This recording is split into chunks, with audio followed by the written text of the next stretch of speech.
నువ్వు నా మీద వీడియో ఎందుకు చేసావు? నేను కెరీర్ మీద ఫోకస్ చెయ్యి, ఎవరినో వాయిస్ మెసేజ్ తిట్టానని చెప్పేసి నువ్వు వీడియో చేసావు కదా.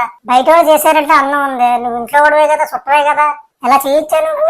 అందరూ చేస్తున్నారు కదా, నేను చేసా. మాంటేషన్ వచ్చింది. ఏం మాంటేషన్ వచ్చింది? పెద్దమ్మ అబ్బాయి చేశాడు, అత్తయ్య వాళ్ళ అబ్బాయి చేశాడు. కాదు కూడా ఛానల్ పెట్టింది నీ పేరు మీద. కాదు అసలు నేను ఇప్పటికే డిప్రెషన్ లోకి పోయాను, హాస్పిటలైజ్ అయిపోయాను. నువ్వు డిప్రెషన్ పోతే మాకేంది?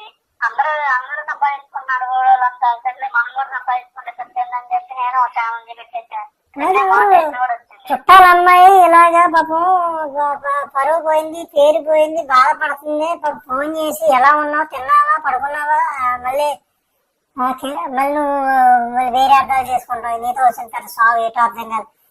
తిన్నాదో, ఎలా ఉందో, బతుకున్నాదో లేదో పాపం ఇలాగా ఫోన్ చేసి కనుక్కున్నారా ఎవరన్నా? ఒక్క చుట్టం ఫోన్ చేయలేదు.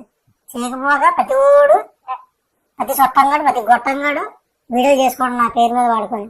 అలా ఉండకుండా ఉండాల్సింది, తప్పు మాట్లాడింది. ఎందుకు మీకు అందరికి తెలిసింది కదా, మరి కొత్తగా మీరు చెప్పేది ఏంటి?